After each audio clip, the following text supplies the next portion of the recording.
Voici l'inimitable, l'incomparable et l'intraitable Doc Mayou avec José Arsenault. José Arsenault.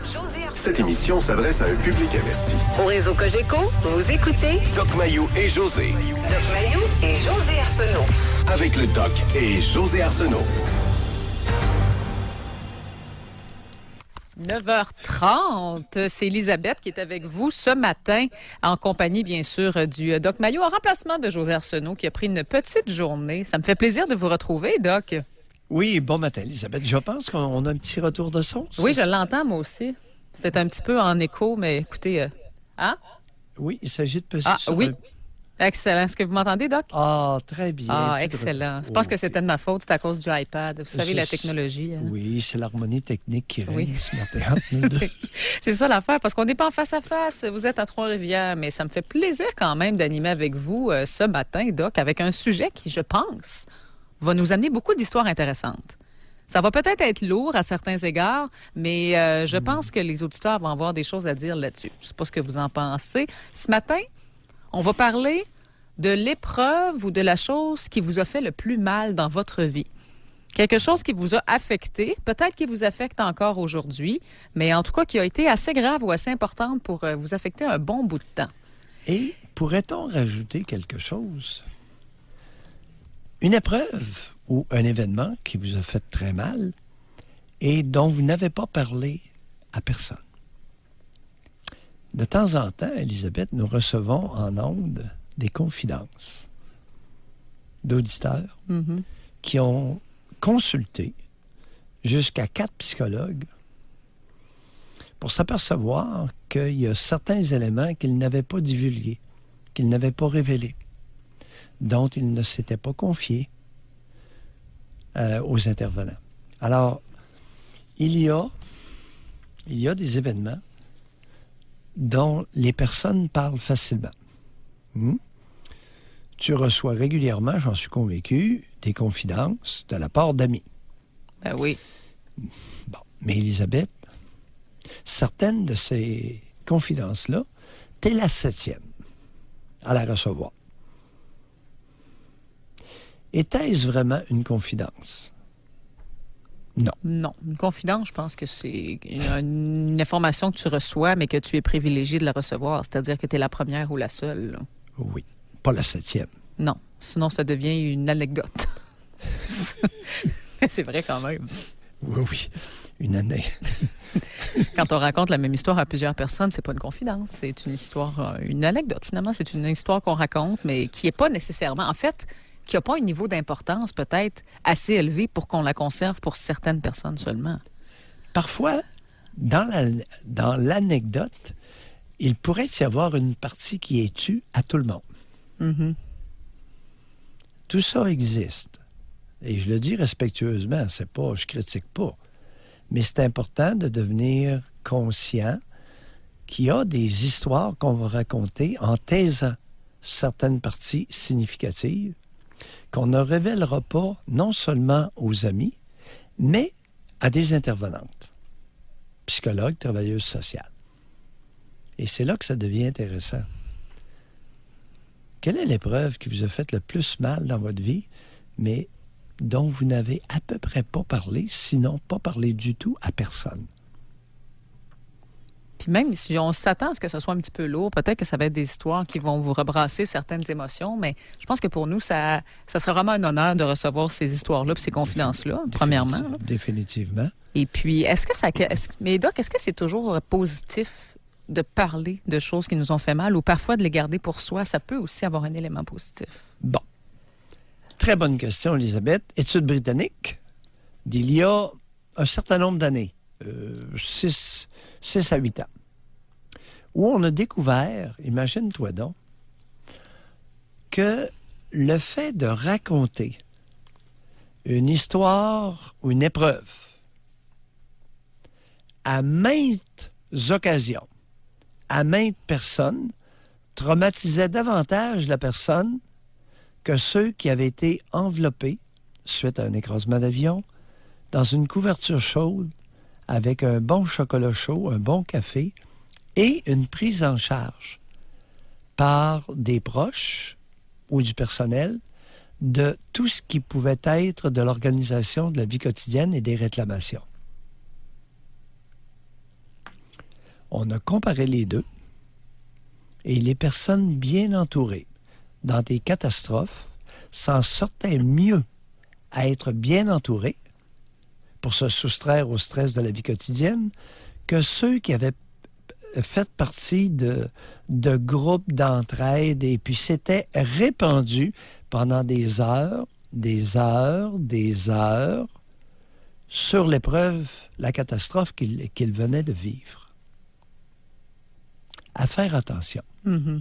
C'est pour ça que tout à l'heure, ton événement anecdotique, qui devient anecdotique, n'est pas soulageant, n'est pas thérapeutique. Parce qu'on entend souvent, Oui, parlez-en, c'est libérateur, il faut en parler, ça va vous libérer. C'est une phrase que vous avez dû déjà entendre, là, ça, par rapport à un événement qui nous est arrivé. Là. Largement répandu dans notre culture Ouais. et qui n'est pas nécessairement de bon augure. Alors, ça va être intéressant. Doc, je vais vous dire, ça a déjà commencé au 25-226, mais il y a des histoires qui entrent au 25-226, puis j'aimerais beaucoup que ces gens-là appellent pour nous en parler. Entre autres, il y a une femme... Attends un petit peu, là. Vous voulez pas que je le dise tout de suite? OK. Non, attends un petit peu. Allez-y. C'est que le 25-226 est une ligne anonyme, Oui. Élisabeth. Il y a des éléments que nos auditeurs nous confient de façon anonyme qu'ils ne peuvent pas révéler à la radio Ça, c'est sûr, par oui. crainte d'être identifiés et de créer un remous autour d'eux. Ça, c'est sûr. Comment ça se fait que tu me l'as pas dit? Oui. Alors, Mais il y a une histoire, oui, entre autres, écoutez... on va y aller tranquillement. Exact. Puis il y a des choses où je te préviens, je vais être le premier à dire non, on arrête là. Parfait. Mais OK. OK, je vais commencer quand même, vous déciderez. Là. Oui. Mais cette femme-là en particulier, moi, j'aimerais Oui. ça beaucoup qu'elle appelle. Allons-y. Alors, c'est une femme de 43 ans qui nous dit, moi, j'ai eu 3 avortements. Et je n'en ai pas parlé du tout. Il y en a 2 qui sont connus de certaines personnes très près de moi, mais il y en a un en particulier et personne n'est au courant de celui-là. Élisabeth, non. Si la dame nous appelle, je lui poserai pas de questions, puis je ne veux pas qu'elle nous parle de l'avortement qu'elle a tué à tout le monde. Il y a des raisons, Élisabeth. Il y a des raisons très sérieuses. Mais en même temps, si on dit les gens qui n'ont jamais parlé de leur histoire à personne, appelez-nous pas. Pas sûr qu'on va avoir beaucoup d'appels aujourd'hui. Oui, et ce qui va être intéressant maintenant, on peut demander à notre auditrice de 43 ans de nous raconter de façon anonyme pourquoi elle n'a jamais parlé de l'avortement, d'un de ces 3 avortements. Qui était le partenaire responsable de la grossesse? Élisabeth, on pourrait être surpris. Ça va être très intéressant. On a déjà quelqu'un en ligne qui veut nous parler, Doc. Oui. Ça a déjà commencé. Habituellement, j'ai remarqué qu'on mettait la table. Ça commençait un petit peu plus tard, mais j'ai l'impression qu'on va avoir... Ça dépend des sujet. jours. La table peut être rapidement garnie. Oui. Et justement, c'est une Élisabeth qu'on s'en va rejoindre à l'instant, Doc. Élisabeth de Sherbrooke qui est là pour nous parler. Bonjour, Élisabeth. Bonjour. Oui, Élisabeth, racontez-nous. Je vais peut-être être reconnue, mais ça m'est pas mal égal. Là. Oui. Moi, à l'âge de 11 ans, j'ai été violée par mon père. Je l'ai su à 39 ans. Parce que j'étais assommée. J'ai pas de souvenirs. Puis, ça serait compliqué de vous expliquer comment je l'ai su, là, mais c'est ça. Quand vous parlez d'un choc, en tout cas, le monde s'est écroulé autour de moi. Là. Ouais. Ça a été très difficile. Racontez-nous Puis, à un peu l'époque, quand même. mon père était mourant. Oui. Oui. Puis, je suis allée le voir avec mon dossier, puis il a tout nié, comme de raison, là. Oui. Mais ça fait rien. J'ai pris mon courage, puis je suis allée. Oui. Et comment vous avez su qu'il vous aurait agressé sexuellement, violé? Parce que c'est une femme médecin qui trouvait ça bizarre qu'à l'âge de 12 ans, On m'avait dit que j'aurais jamais d'enfant. Et puis, pour vous dire que j'ai été... ils m'ont enlevé ce que j'avais besoin pour avoir des enfants. Puis, j'ai été 6 heures sur la table d'opération, puis j'ai été comme 2 mois à l'hôpital. Oui. Vous avez été... J'ai même été... le curé est venu me donner l'extrême onction. Là. J'ai été recommandée aux prières. En tout cas, je m'en suis sortie. Là. Avez-vous idée pourquoi, là, quel genre d'opération vous avez subi à 12 ans et pourquoi on vous opérait? Est-ce que vous le savez ou si vous ne le savez pas trop? Ben, je le sais parce qu'on m'a enlevé mes organes. Et pourquoi? On m'a dit que j'avais fait une péritonite, mais c'était pas ça. Là. Ouais. J'avais été probablement. C'est parce que j'ai pas été hospitalisée tout de suite. J'étais longtemps très malade, puis il défendait à ma mère de m'aller voir un médecin. Puis elle a, à un moment donné, elle a vu que ça n'avait pas de sens. Là, j'étais en train de mourir, puis elle m'a emmenée, puis c'est ça. Écoutez, il y a toutes sortes d'histoires. C'est pas évident, parce que là, on sait pas trop. Mais à 39 ans, qui vous a parlé de quoi? Est-ce que vous en souvenez? Qu'est-ce qui... Ben oui, c'est la femme médecin, quand elle me dit comment ça fait 12 ans, puis je savais qu'elle n'avait pas d'enfant, mais j'ai expliqué ce qu'on m'avait dit. Là. Puis elle a fait sortir mon dossier de l'hôpital. Oui, oui. Puis c'est ça, là. Elle m'a appelé pour que j'aille à un autre rendez-vous avec elle, puis elle m'a expliqué ça. Puis, si j'aurais pas été assis, je pense que je me serais évanouie. Mais elle vous a expliqué quoi? Elle m'a expliqué que c'était le père, là, mon père, puis... Mais dans le dossier de l'hôpital, mais Elisabeth, dans le dossier de l'hôpital, c'était écrit que vous aviez été agressée par votre père à l'âge de 11 ans? C'était marqué que c'était mon père, il avait été barré, il n'avait pas le droit de venir me visiter, puis c'était ça. Mais j'ai fait une enquête à part. J'ai téléphoné au curé du village parce que mes soeurs m'ont dit que ma mère elle avait voulu faire mettre le père en prison. Je suis allée le voir, puis il m'a dit c'est ça qui a fait mourir ta mère, puis... non, les niaiseries, là, c'est sûr qu'il y a beaucoup de niaiseries qui contaminent votre dossier. Oui. OK, votre mère aurait voulu porter plainte et votre père aurait été incarcéré. Puis c'était dans un village. Le curé a dit, si tu fais ça, pense à tes on était 13 enfants. Aïe. C'est ça. Vous avez quel âge, Elisabeth, maintenant? J'ai 68 ans. Vous avez 68 ans. Elisabeth, ça peut vous réconforter. Des histoires d'horreur comme ça, il y en a eu au Québec. OK? Oui. Alors, jusqu'où vous êtes bien au fait de votre histoire, on peut se poser des questions, mais au bénéfice des auditeurs, je peux vous dire que des histoires d'horreur, il y en a eu au Québec, dans la nation canadienne-française. Merci beaucoup, Elisabeth. Je peux vous Elisabeth. dire quelque chose? Oui, allez-y. Oui? Oui, allez-y, Elisabeth. Bon. Moi, là, c'est vous qui m'avez réconforté à travers le temps. Parce que je vous écoute religieusement, puis je me suis rendu compte que des histoires d'horreur, comme vous venez de le dire, là, c'est monnaie courante, puis je pense que ça l'est encore, malheureusement. Il y a encore des histoires horrifiantes dans la nation canadienne-française, et c'est pour ça qu'on en parle. Oui. Merci beaucoup, Elisabeth. D'établir des boucliers. Oui, merci beaucoup. Merci d'avoir appelé. Oui. Merci. Si vous voulez partager une histoire, vous aussi, 670-9330. Il y en a beaucoup qui commencent à entrer au 25-226. Elisabeth, des secrets de famille, là, entre guillemets, secrets de famille, là, il y en a une couple au Québec. Un petit peu, hein, je pense. Mais imaginez-vous, apprendre à 39 ans qu'une chose aussi grave que ça nous est arrivée à l'âge de 11 ans. Oui, puis hystérectomie, écoute, il sait peu. Ah non, il y a beaucoup de choses là-dedans. Là. Alors, je sais pas. Il faudrait voir le dossier médical en question, tout ce qui est relaté, colligé. Maintenant, c'est pas trop surprenant. Le curé de la paroisse qui est impliqué dans le dossier. Puis, À l'époque, écoute, c'est ça. Hein? C'est vrai que... 6 heures sur une table d'opération, il s'est passé quelque chose. Ah non, il y a eu quelque chose, ça c'est sûr. Il y a beaucoup de non-dits dans cette histoire-là. Oui. On peut s'arrêter quelques instants. Doc, on prend une courte pause et on revient au retour. Pour nous rejoindre en studio, 1-877-670-9330 ou par texto au 25-226 FM 93. 9h49. Donc, on a des gens qui attendent pour nous parler.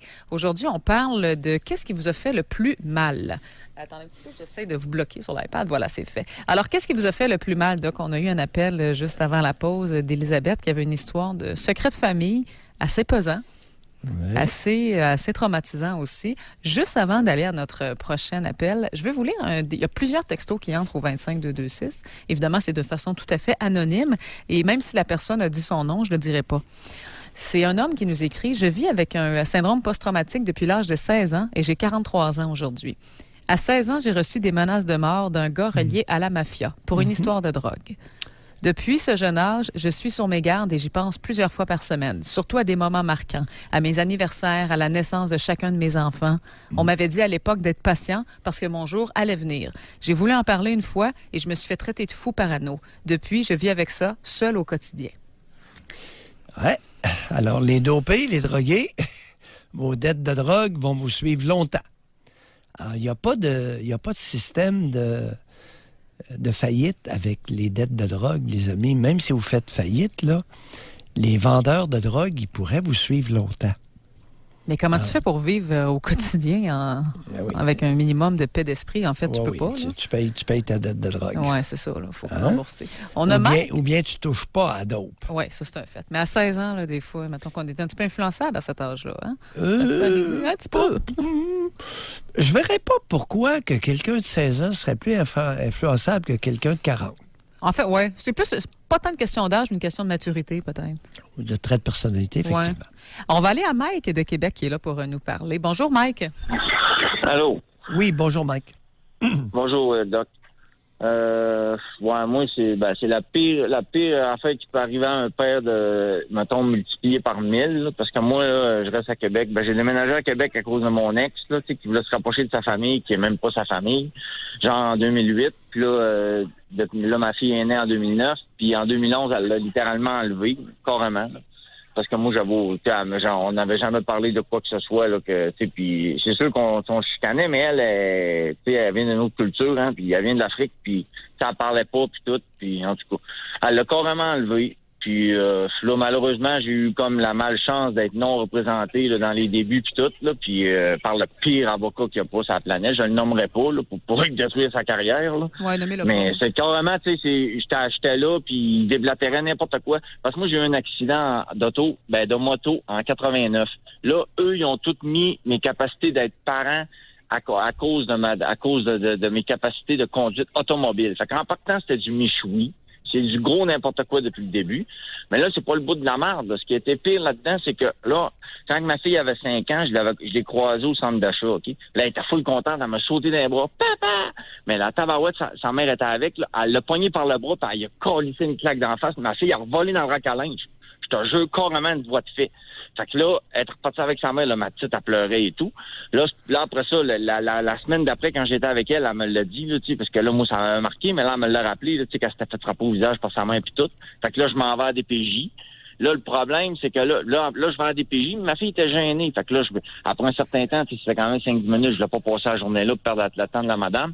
Je me suis levé, je l'ai simplement pris par le bras, je l'ai assis sur moi. Puis là, après ça, elle a raconté qu'elle s'était fait frapper au visage puis tout. Fait que là, elle a dit, c'est beau, monsieur, on va vous rappeler, on va vous donner des nouvelles. Ben, la tabarnak. Le lendemain matin, elle m'appelle, elle a fait un signalement sur moi. What the fuck? Là, elle me dit, à cause que je m'étais levé pour la chercher. Hein? C'est quoi cette affaire-là? Fait que là, vous allez corroborer les voies de fait, puis tout reste dans le même. Là, c'est pas ça. Là, en plus de ça, ça faisait déjà, ça faisait deux actes criminels qu'il venait de faire. Là, après ça, pendant 2 ans de temps, j'ai eu un TS à DPJ qui m'a littéralement là, harcelé pour aucune raison. Moi, j'ai jamais fait aucun mal à ma fille. Là. J'ai jamais frappé ou quoi que ce soit. Mike, je vais juste vous arrêter Puis, parce que si moi j'ai de la misère à vous suivre, j'ai l'impression qu'il y a bien des auditeurs qui ont peut-être de la misère à vous suivre en ce moment. Il y a beaucoup de choses dans ce que vous dites. On peut juste commencer du début. Vous étiez avec une femme, vous êtes séparés et elle a décidé de changer de ville, donc vous l'avez suivie. Non, c'est pas séparé. Carrément, c'était en fait que ma fille, là. J'étais parti un matin, moi, là pour aller boire un café. Puis quand j'étais revenu, elle s'était sauvée avec elle. Elle avait tout vidé sa chambre, puis tout. Oui, mais Puis, Mike, en plus, elle a eu l'autre s'en allait à la maison de la femme. Mais elle n'a jamais été battue, là, ma femme. Oui. Mike. Ouais. Vous dites qu'elle a enlevé votre fille. Elle s'est sauvée où avec votre fille? Ben, elle était allée là comme c'est là. Ça a l'air qu'elle était... ben là, je l'ai appris juste de l'année passée. Là, ça a l'air qu'elle s'était réfugiée à la maison de la femme. Mais ça, c'est pour les personnes battues. Mais j'ai jamais battu ma femme, moi. Non seulement je l'ai pas battue, c'est elle qui me frappait. Mike. Mon à l'envers. Mike. Vous avez parlé d'un enlèvement. Il n'y a pas eu d'enlèvement. Oui, un enlèvement, ça, c'est quand la personne s'en va puis que tu sais pas où qu'elle est puis tu n'es pas capable de retrouver ton enfant. C'est clairement l'article 264 du Code criminel. C'est carrément ça. Moi, je suis arrivé, j'ai aucune espèce d'idée où ce qu'elle était. Puis j'ai jamais aucunement causé ça. J'ai jamais été aucunement violent envers ma femme. Puis jamais aucunement encore moins envers ma fille. En plus, c'était elle qui quand elle était fâchée, elle me sautait dessus. C'est le monde à l'envers. C'est décourageant. Ouais. Mike. Ouais. Beaucoup trop de mots et pas assez d'oreilles. Ouais, désolé. Vous avez mentionné un point qui vous incrimine solidement. Vous avez dit d'entrée de jeu, c'est sûr qu'on se chicanait. Ouais. Okay? Ouais, mais comme tout couple. Mais jamais aucunement violent. Non. Mike, si vous vous chicanez avec la mère de votre enfant, les risques sont élevés que ça tourne mal. Alors, l'histoire dont je chicanais comme tout couple, là, vous vous rhabillez avec ça et vous allez réfléchir. D'accord? Ouais. Puis parlez moins. Elle pognait tout le temps les nerfs, elle parlait pas, elle était pas capable de discuter avec elle. Moi, je parlais comme faut, puis elle me criait après, puis elle me sautait dessus. Mike, votre grande trappe est singulièrement irritante. Non, mais c'est vrai, c'est ça en réalité, pareil. Mike... Bye. Merci, Mike. C'est sûr que dans un couple, il faut se rappeler qu'il faut écouter beaucoup plus que parler. Et ça va des deux côtés. Puis c'est sûr que vous utilisez beaucoup de mots. C'est vrai, votre histoire, il y avait beaucoup de choses dedans. Puis je suis convaincue que vous êtes de bonne foi. Mais c'est sûr qu'il faut écouter un petit peu plus. Hein, et avec nos amis, avec notre famille, qu'avec notre conjointe. Merci beaucoup d'avoir appelé Mike quand même. Élisabeth, ces hommes qui ne parlent pas, qui a voulu vendre la salade infecte à la nation canadienne-française à l'effet que les hommes avaient de la difficulté à s'exprimer? Ben, c'est pas le cas de Mike. Il y en a peut-être pour qui c'est le cas. Mais Mike, lui, semble pas avoir des difficultés à s'exprimer.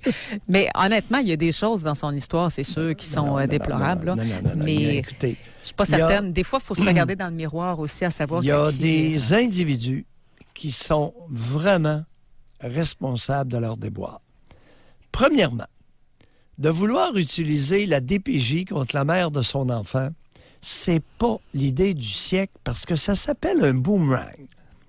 Un boomerang, tu lances ça, puis ça fait un grand cercle et ça peut te revenir dans le derrière de la tête. L'effet boomerang. Il l'a eu solide. Ben, il y a des fois où les mères sont en cause et puis il faut intervenir. Là. Mais ça me semblait pas, en tout cas, de ce qu'il nous a raconté. L'article 264 du Code criminel. Il comprend pas quelque chose qu'une femme qui se réfugie dans un endroit qui va la protéger, dans une maison pour femmes violentées, n'a pas enlevé son enfant. Mike.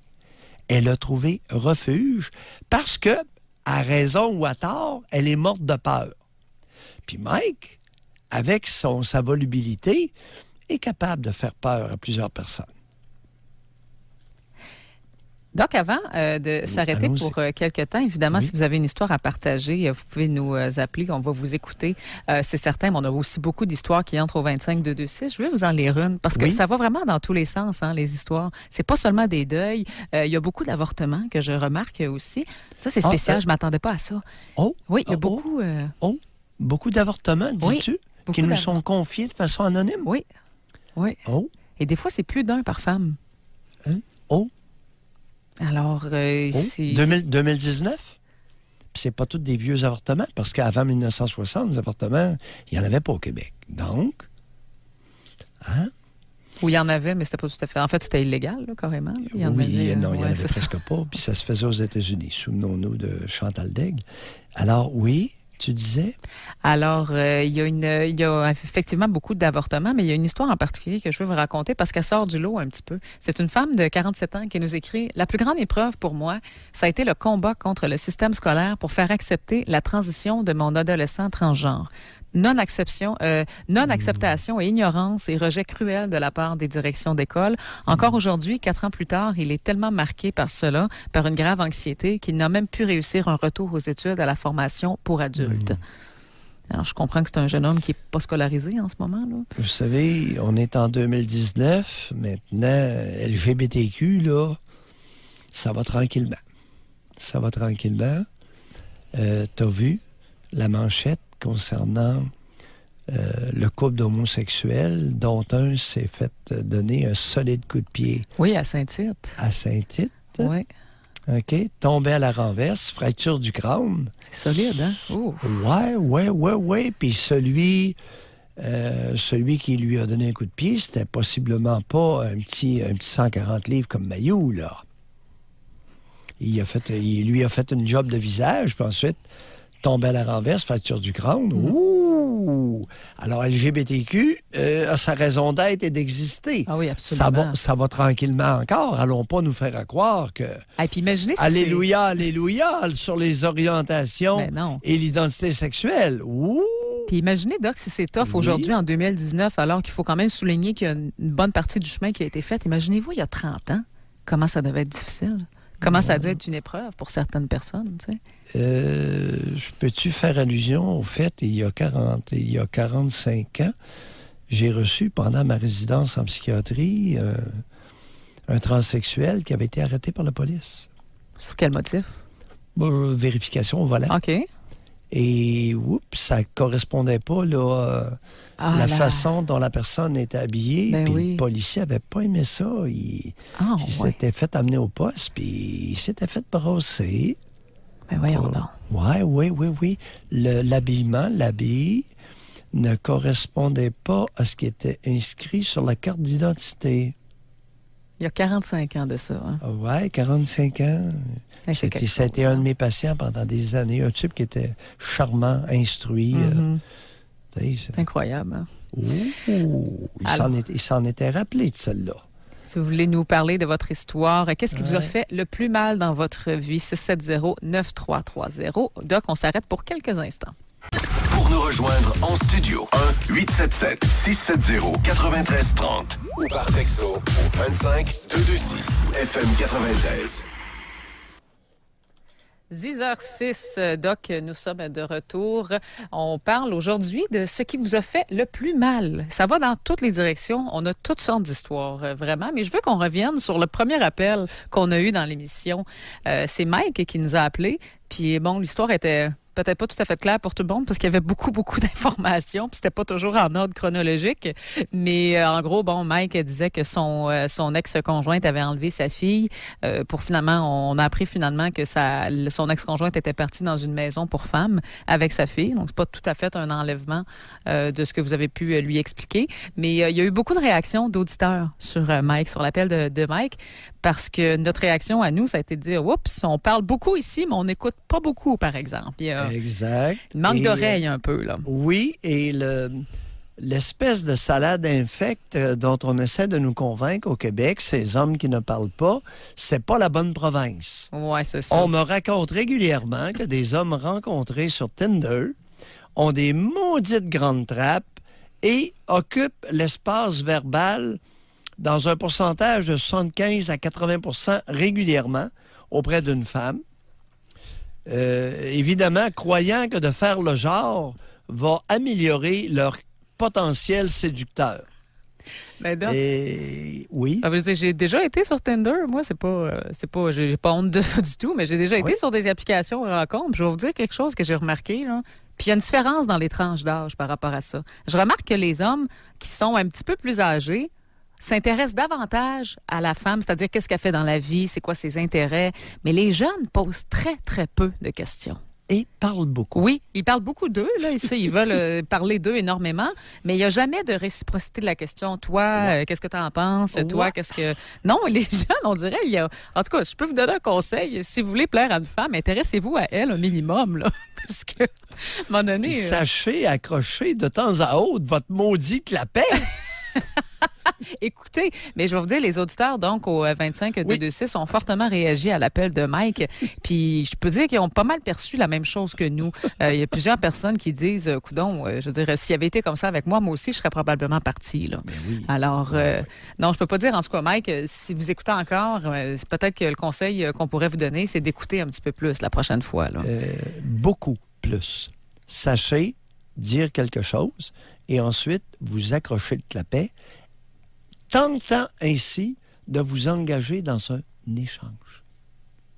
Et d'échanger, bien sûr. Pas parler et puis ne pas écouter. Là. Il faut échanger. C'est incroyable, c'est incroyable. Puis on en a régulièrement de ces hommes, supposément, qui ne parlent pas. Moi, j'en reviens pas. J'en reviens pas qu'on essaie de nous convaincre. Il y a énormément d'hommes qui parlent beaucoup trop au Québec. Mm-hmm. Autant, il y en a aussi qui ne parlent pas assez, mais qui parlent trop, ça, oui, ça existe vraiment beaucoup.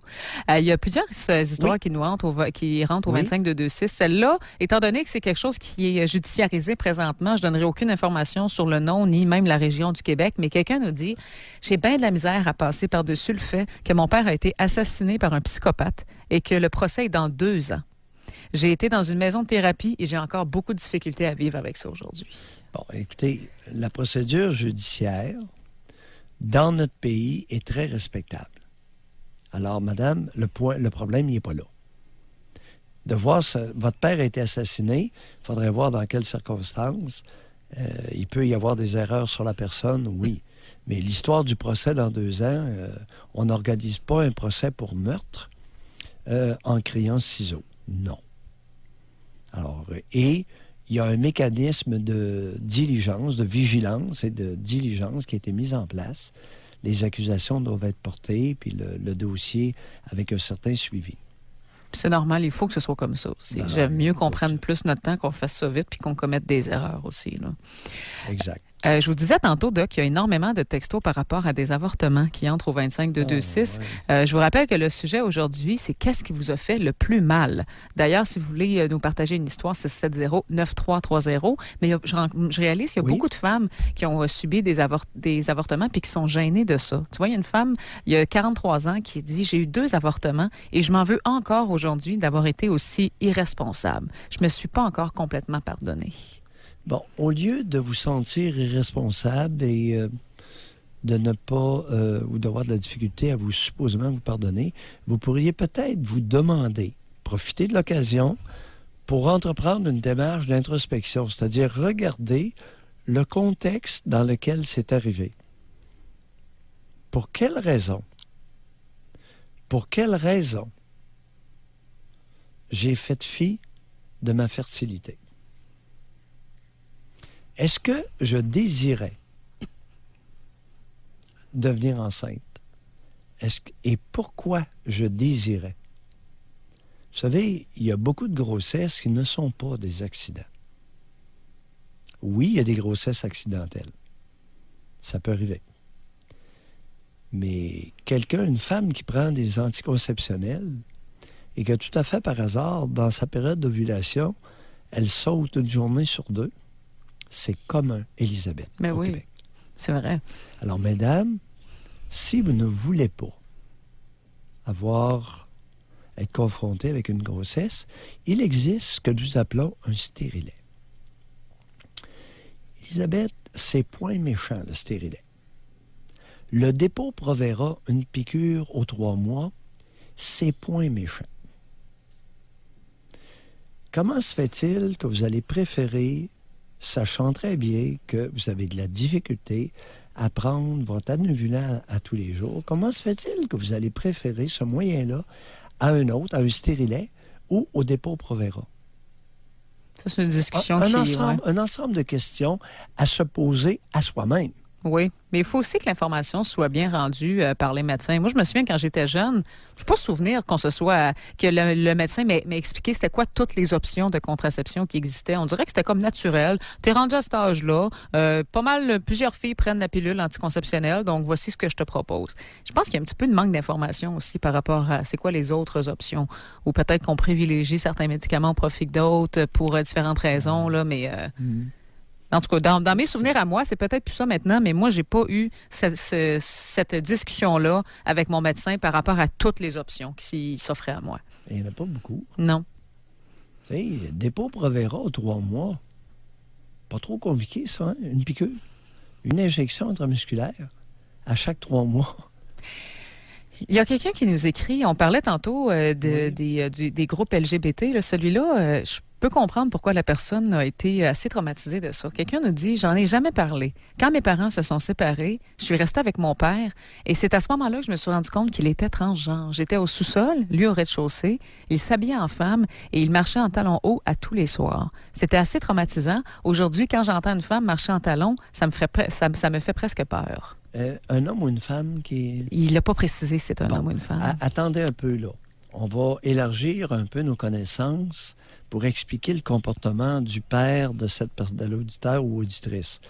Vous concluez rapidement que ça doit être un transsexuel, un transgenre, parce qu'il s'habille de façon dans le genre, dans l'autre genre. Mm-hmm. Bon, pas nécessairement, Élisabeth. Ça peut être un travesti. Oui, c'est vrai, c'est différent. Ça peut être un travesti qui s'habille un homme, qui se travestit en femme pour s'exciter sexuellement et se procurer un niveau d'excitation sexuelle plutôt inédit, c'est-à-dire très élevé. Ça existe aussi. À ne pas confondre, le transgenre, transsexuel, transgenre, va s'habiller dans le genre qu'il croit avoir, qui ne correspond pas à ses organes génitaux. Il n'y a aucune excitation sexuelle dans ce type d'habillement. Alors que le travesti, c'est un homme qui s'habille en femme, avec des bonnes nylons, des talons hauts, et que ça lui procure une soirée d'excitation inoubliable. Mais on peut comprendre pourquoi, pour un enfant, ça peut peut-être être un petit peu dérangeant d'apprendre ça sur tes propres parents, là. Tu sais, c'est peut-être des choses qu'on conserve dans l'intimité habituellement puis qu'on veut pas nécessairement que nos enfants voient, là. Mais en fait, j'ai l'impression dans le texto de la personne que ça a toujours été un non-dit entre son père et elle, là. Dans le sens qu'il s'est rendu compte de ça lorsqu'il a déménagé avec son père. Ça l'a traumatisé. Puis je sais pas s'il y a une discussion par après avec son père là, pour dire « Hey, en passant, je suis au courant, puis on peut-tu, s'il vous plaît, rester discret, chacun de notre côté par rapport à ce qu'on aime faire dans l'intimité. » là. Oui. Sinon, quelqu'un nous dit, une femme de 57 ans, nous dit « Ma pire douleur, ça a été de perdre mon premier enfant, mort-né à 41 semaines de grossesse. Ça fait 30 ans, mais ça a été très difficile, surtout qu'il s'agissait d'une erreur médicale. » Oh, ça doit être frustrant. Bon, l'erreur médicale, ce n'est pas nécessairement une bévue de la nature. Là, c'est une bévue médicale. Ouais. Dépendamment de ce qui s'est passé, ça peut être inacceptable.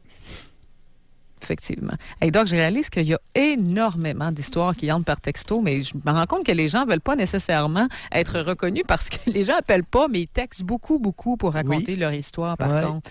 Si vous voulez nous la partager, 670-9330. Évidemment, c'est toujours plus intéressant de vous entendre que de vous lire, mais je peux comprendre que pour certaines histoires, c'est peut-être mieux de rester confidentiel. Là. Oui. Anonyme. Il y a Claude qui nous dit « Mettre ma fille de côté après des accusations non fondées, ça me fait très mal. Ça fait mal à mon enfant aussi, ça lui a fait très mal. Je n'ai pas eu le choix de m'éloigner pour lui faire comprendre que malheureusement, c'est pas tout à fait clair, là, mais je comprends qu'il y a eu des accusations non fondées sur Claude. Il a dû s'éloigner de sa fille suite à ces accusations-là. Probablement des accusations de nature sexuelle. Là. C'est principalement la raison pourquoi on éloigne les parents des enfants après ça.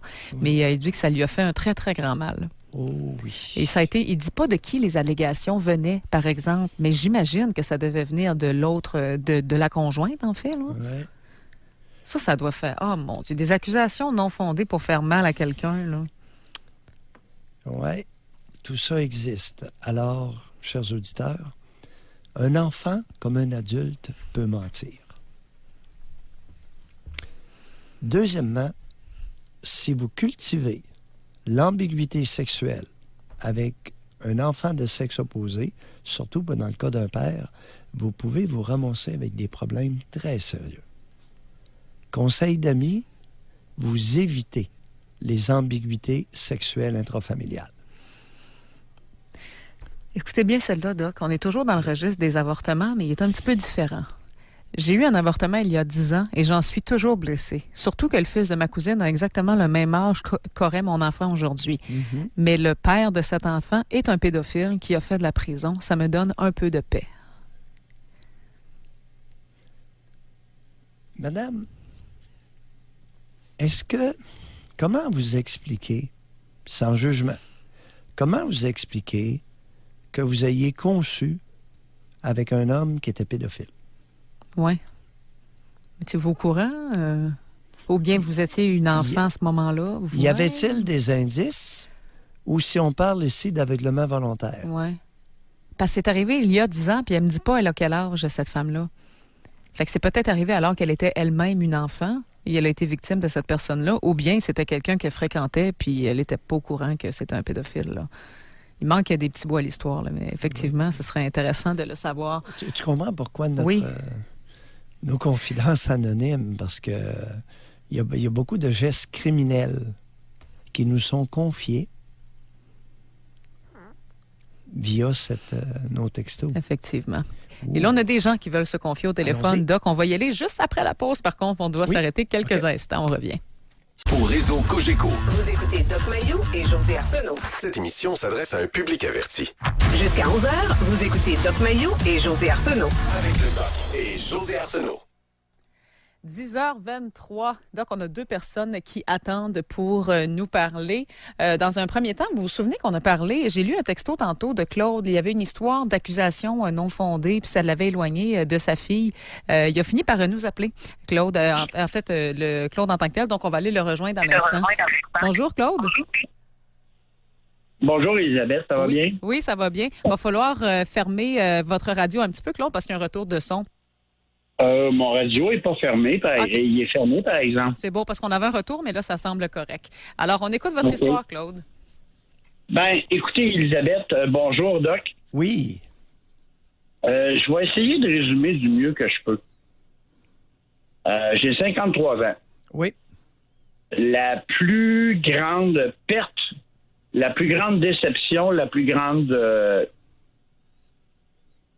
en fait, tout ce que vous pouvez imaginer, c'est d'être obligé de mettre un X sur ma fille. Suite à quoi? Allez, rapidement, suite à quoi? Oui, suite à des allégations qu'elle a faites non au niveau de la loi. C'est-à-dire, concrètement, Pardon? Concrètement, qu'est-ce qu'elle a dit? Bon, elle m'a accusé de violeur, supposément qu'elle était issue d'un viol, ce qui était totalement faux. Mais attendez un peu. Wow, attendez un peu. Les nerfs, là, elle vous a accusé d'être un violeur, d'être le produit d'un viol? Oui. Est-ce qu'elle était là au moment de la conception? Non. Ça ne tient pas en route, ça? Non. Qui lui a mis ça dans la tête? Ben, en fait, j'ai été un peu victime. Ben, victime. J'aime pas me nommer victime parce que, bon, on a tous nos sentiments, on a toutes nos émotions. Claude, accélérez un peu. L'autre, tout à l'heure, voulait aller trop vite. Vous allez trop lentement, là. Bon, OK. C'est que sa mère, lui a inculqué que elle avait été victime d'un viol. Bon. Puis c'est vous qui étiez le violeur. Oui, c'est moi qui étais le violeur. Et c'est arrivé, votre fille a quel âge à l'heure actuelle, là? 23 ans. Bon, elle est adulte. Et quand Oui. est-ce qu'elle vous a accusé? Elle vous a accusé devant qui? Au criminel? Non, pas du tout. Bon, Pas du elle tout. a À un allégué... moment donné, elle a pris le téléphone. Oui, Elle a appelé la fille de ma conjointe actuelle oui. pour lui dire de sortir sa mère de mes bras parce qu'elle est en situation dangereuse. Bon. Puis sur une situation de panique.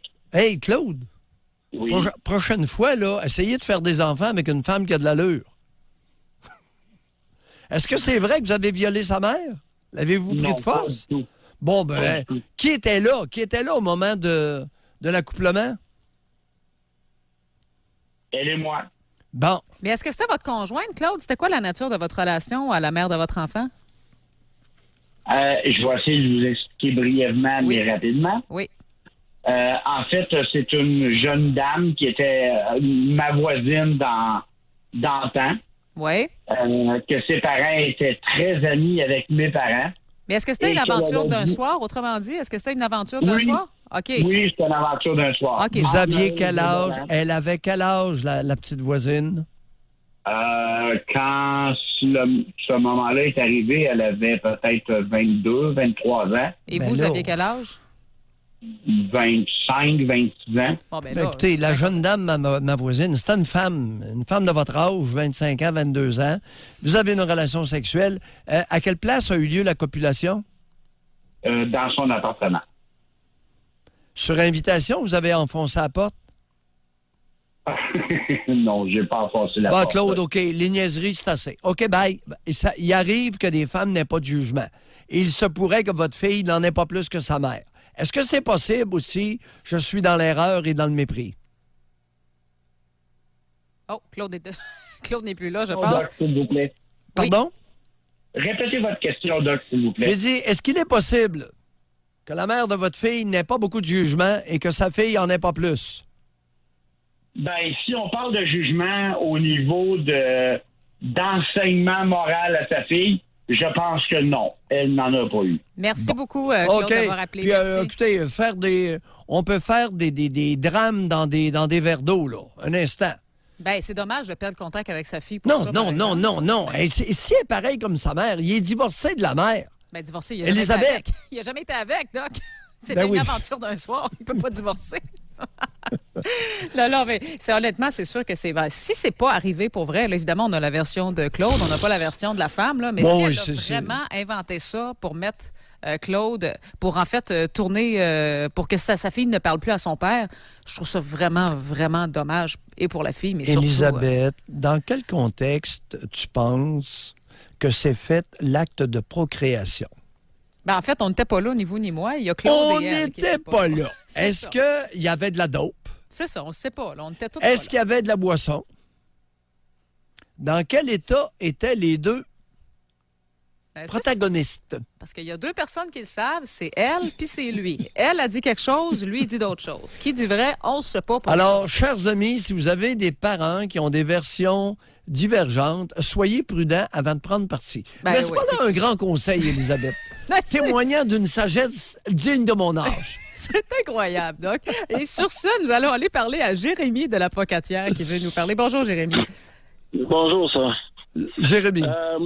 Oui, j'espère que vous n'allez pas trop me juger pour ce que j'ai à dire parce que.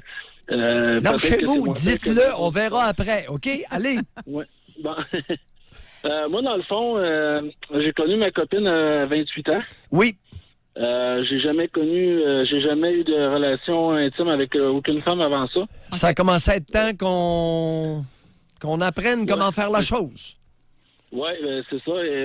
Moi, c'est ça, dans le fond. Eh, oui, mais vous aviez quel âge? j'ai eu- 28 ans. Attendez un peu. Votre copine avait 28 ou vous aviez 28? Non, moi, j'avais 28. Ma blonde, quand je l'ai connue, avait 19.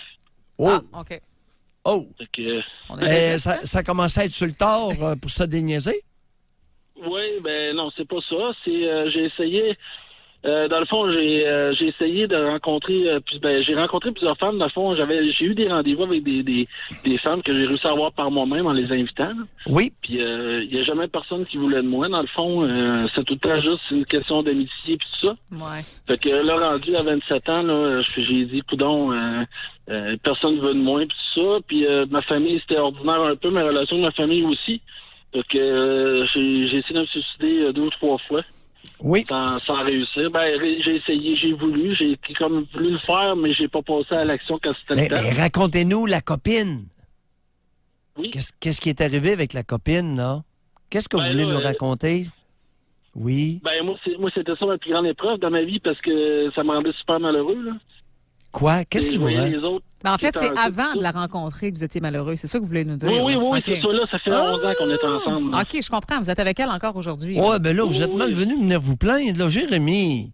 OK, vous avez commencé vos activités sexuelles sur le tard avec une femme avec qui vous entretenez encore. Et comment va votre sexualité aujourd'hui? C'est moyen, là. Moyen. Whoop. Ça veut dire Ben, quoi, ça, c'est là? c'est parce que j'aurais aimé ça faire plus d'expérience, c'est sûr. Puis elle sait, j'en ai parlé, elle est au courant. Plus... Elle serait prête à Ah, me laisser attendez, aller faire des- wow, les nerfs, là. Plus d'expérience comme... Ben, j'aurais aimé ça faire mes expériences avec plusieurs femmes aussi, là. Tu sais. Hey, je- non, je- se calme. je- Non, une mais femme ça dans se ma vie. peut-tu? Jérémy, vous commencez à vous déniaiser à 28 ans, puis là, vous partez en peur. Hey, quel âge avez-vous, là? Là, j'ai 40 ans. On va se calmer le pompon. Avez-vous des enfants? Non, on est prêt à en avoir, malheureusement. Ça fait une Bon. petite peine aussi. là. OK, il n'y a pas d'enfants, mais là, les expériences avec plusieurs femmes, écoutez, ça vous tente pas de savourer le moment présent avec elle? Ben oui, je suis très heureux, puis jamais que je vais lui faire du mal par rapport à ça. Bon, ben Jérémy, on va se limiter à ça là, pour l'instant. Correct? Alors, Oui, à merci. 28... Hey, non, Jérémy- non. Jérémy, votre histoire a bien fini. Alors, profitez-en. Vous êtes avec une femme avec qui ça fonctionne bien, avec qui vous êtes heureux. C'est déjà plus que bien Ben, du c'est monde pour qui ça nous que écoute. C'est pour ça qu'au début, je vous disais que que j'avais pas de me faire ramasser un peu, vu qu'Astor, c'était correct. là, Non, mais en non, tout cas, on vous ramasse pas. Regardez, Ben non. vous avez la chance de connaître une femme avec qui vous êtes Oui. bien. Êtes-vous en train de nous dire que vous aimeriez gâcher la sauce? Non, pas en tout. Bon, ben Jérémy, on prend les moyens. Alors, OK? C'est tellement la meilleure fille du monde aussi, elle serait même prête à Alors, me vous laisser avez faire eu des tellement de expériences. misère à pogner Il y a un qu'une truc fois pour, que... Vous avez eu tellement de misère à pogner qu'une fois qu'il y en a une, vous allez en prendre soin. D'accord? Ah oui, c'est sûr et certain. Correct? Merci, On va Jérémy. l'aduler. Ah oui, c'est la meilleure fille du monde. là. Merci Oui. beaucoup, Jérémy, OK. d'avoir appelé. Merci.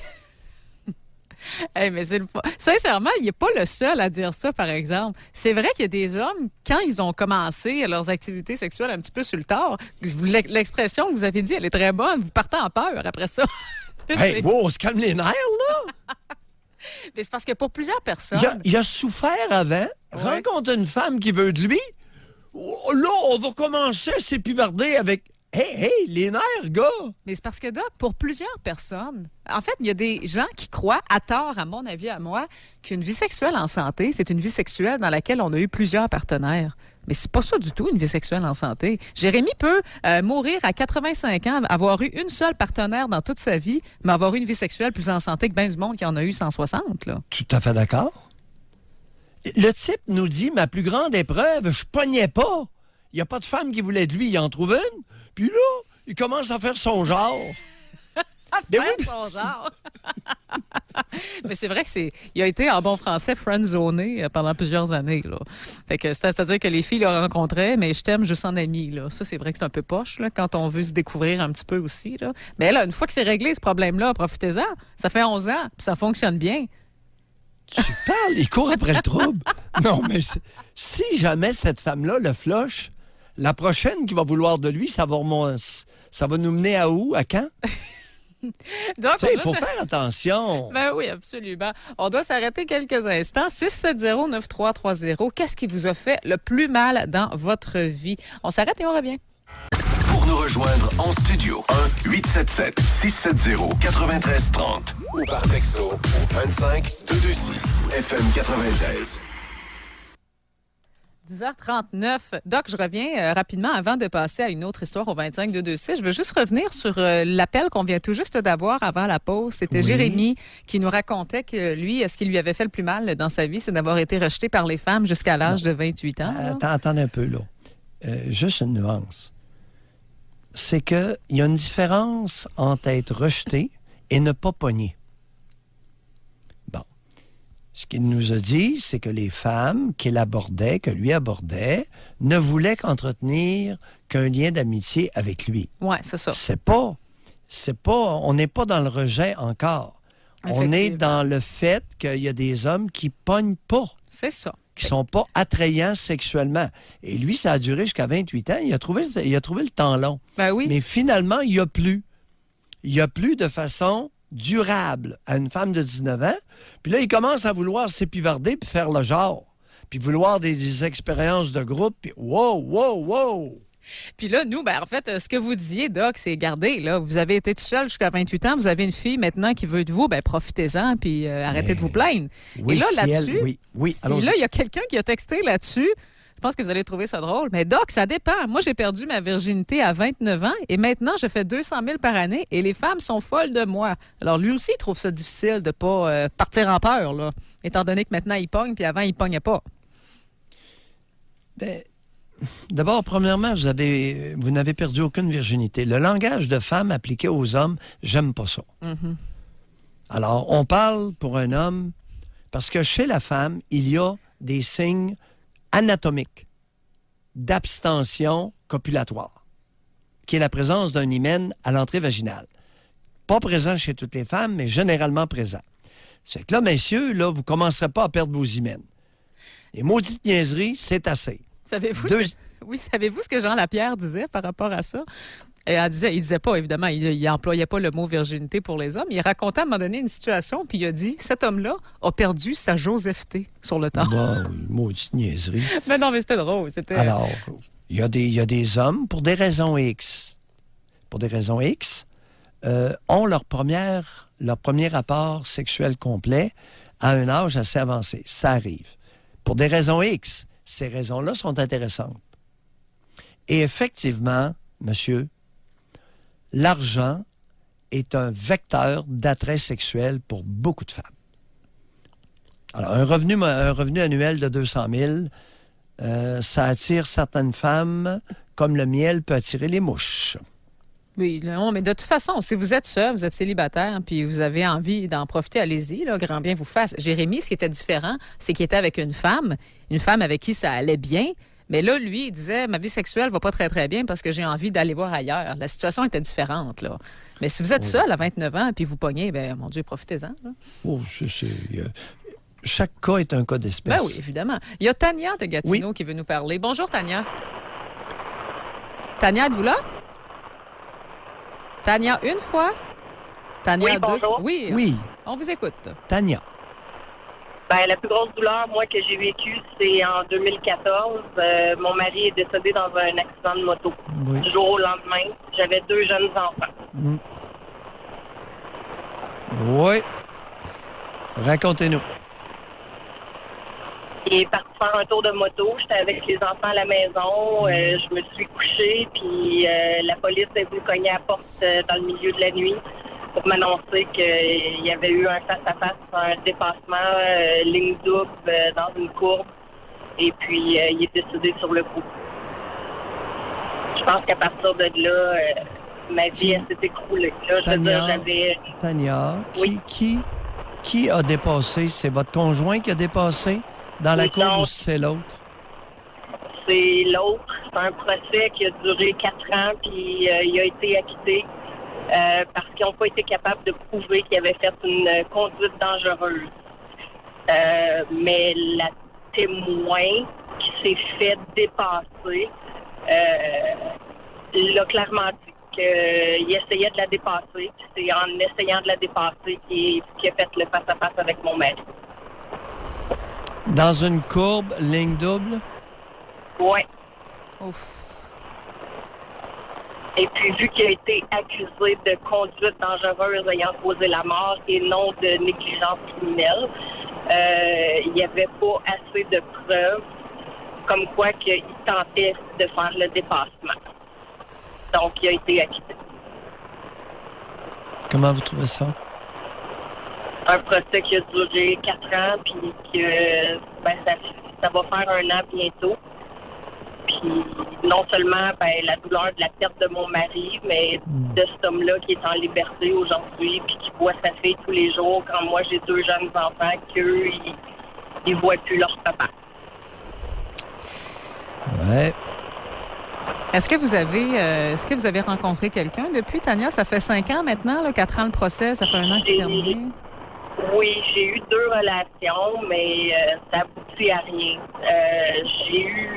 J'ai consulté beaucoup. Mes enfants ils ont consulté beaucoup. Mon garçon, il a beaucoup de difficultés en ce moment à l'école. tant qu'à moi, c'est pas mal un lien direct avec tout ça. Là.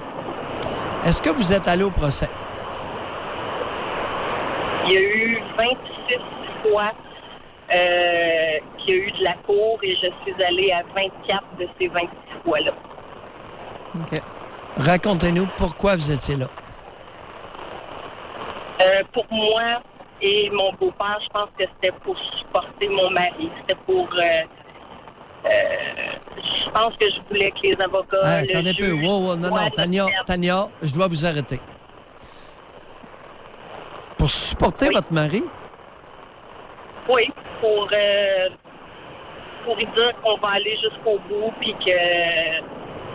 je veux dire, cet homme-là qui a regardez, tué mon mari... Chère Tania, votre mari il était mort. Oui. Il a été tué sur le coup. Oui. Comment peut-on supporter un mort? Moralement, sentimentalement. Ben voyons, Tania, supporter un mort moralement. Vous l'avez fait pour vous, en fait, Tania. Je pense que c'est peut-être plus ça, au fond. Là. Vous l'avez fait parce que pour vous, c'était important d'être là. Ben, moi, je sentais que c'était important d'être là. C'est important de savoir qu'est-ce qui se passe. Puis, mais Tania... c'est certain qu'on voulait que vous vous êtes torturé. Dans pareilles circonstances, les personnes qui me consultent, je vais presque toujours leur conseiller de ne pas se mettre le nez dans les palais de justice. Pourquoi? Pourquoi? Oui. Pourquoi il ne faut pas se mettre le nez là-dedans? Je sais pas. Moi, je voulais le regarder dans les yeux. Je voulais qu'il voie notre peine. Je voulais qu'il voie qu'il avait détruit une famille. Tania, on va devoir se quitter là-dessus, mais merci beaucoup d'avoir appelé. Je suis désolée, donc il faut vraiment qu'on fasse une pause avant la fin, sinon on va manquer de temps. Mais merci d'avoir appelé, Tania, mais vous pouvez compléter votre point là, parce que Tania écoute encore probablement. 24 présences sur 26 au palais de justice pour supporter mon mari. Mais on s'en va où avec ça? Non, mais je comprends ce qu'elle voulait dire, Tania. C'est que c'est peut-être mal exprimé, mais en fait, c'est important pour elle d'être là. C'est important pour elle. Elle s'est traumatisée. Oui, ça, je peux comprendre. Elle a traumatisé ses enfants davantage, d'après moi, humblement dit. Je sais pas s'il était là, par exemple. Elle l'a pas précisé. Non. Là. Ouais. Quand la mère est... Garde, la façon dont ça fonctionne, là, c'est comme chez les canetons. OK? Tous ceux qui ont vu une mère canne aller avec 8 canetons vont comprendre que la canne marche et les canetons sont derrière elle à la queue leu-leu et la suivent. Fait que si la canne est plus démonte, en fait, il ne faudrait pas que les enfants voient une mère avoir de la peine puis être détruite parce que ça pourrait les affecter. C'est ce que vous êtes, là. Bien là, puis une peine qui n'a de cesse. Merci beaucoup d'avoir appelé, Tania. C'est une épreuve pas facile quand même, perdre le père de ses enfants quand c'est pas de sa faute aussi. Là, je peux comprendre. On doit absolument s'arrêter. Il reste quelques minutes à l'émission seulement. On revient. Pour nous rejoindre en studio, 1-877-670-9330 ou par texto au 25-226 FM 93. Alors, 10h53, oui. Élisabeth, lorsqu'on a des épreuves de vie, il est important d'être extrêmement prudent pour ne pas les empirer, les majorer, les exacerber. Mais alors, 24 fois au tribunal, prétextant supporter son conjoint qui est décédé. Non. Ça, c'est une rationalisation inacceptable. Mais Doc, comme on discutait dans la pause, parce que c'est un cas qui a continué à nous faire jaser, même lorsqu'on était en pause, tu sais, dans des cas où quand on vit des épreuves comme ça, on pense pas toujours avec notre tête. Hein? Souvent, c'est les émotions qui prennent le dessus. Exact. Et il me semble que c'est un petit peu la job des avocats de mettre en garde les victimes contre... Mettons, écoutez, là, les journées qu'on n'a pas besoin de vous au palais de justice, là, pour votre propre bien, peut-être que c'est mieux que vous ne voyez pas toutes les procédures. Y a-t-il moyen qu'on leur dise ça aux victimes aussi? Bien, je pense que y a des avocats, des avocates qui vont utiliser les victimes pour influencer, impacter sur le tribunal. Ouais. Qu'on se le dise. Oui, les C'est raisons pas exactement, c'est ça. Ça, je ne sais pas. Là, je ne suis pas avocate, je ne sais pas comment ils fonctionnent, mais il me semble que pour le bien, si effectivement, ça ne les aide pas de voir toutes les procédures, on devrait leur dire. On devrait leur dire. Parce que Tania, là, si elle n'avait pas été présente 24 fois sur 26, Dieu sait quel cheminement elle aurait fait là, en 5 ans. Là. Très différent. Et ça lui aurait donné beaucoup plus de temps et de sérénité pour prendre soin de ses enfants. Effectivement, ça c'est vrai. Et Doc, en passant, depuis le début de l'émission, je vous ai mentionné qu'au 25-226, on avait plusieurs histoires d'avortement et j'ai pas vu beaucoup d'histoires où c'est l'homme qui a eu mal par rapport à une relation avec une femme. Et c'est le cas qui vient d'entrer. Il y a un homme de 40 ans qui dit « J'ai été presque 4 années avec une femme qui est la mère de ma fille de 21 ans aujourd'hui, mais elle a arrêté la pilule contraceptive sans me le dire et elle m'a quitté par la suite. » Élisabeth, scénario fréquent en 2019. Oui, mais ça peut faire mal à quelqu'un, ça aussi. Avoir un enfant quand c'est pas désiré, là. Oui, c'est une blessure narcissique d'être utilisé comme, tu sais... Puis pour un enfant aussi, là, de savoir qu'on a utilisé une personne pour pouvoir te concevoir, me semble les hommes, beaucoup d'hommes sont régulièrement utilisés comme vulgaires poissons. Là-dessus, Doc, on doit se souhaiter un bon week-end et José va être de retour lundi avec vous. Ça m'a fait plaisir d'être avec vous aujourd'hui. Élisabeth, toujours merci. Un plaisir. Oui, merci. Merci à lundi. 9h30 pour une autre édition du Doc Mayou et José. Avec Doc Mayou et José Arsenault. C'est la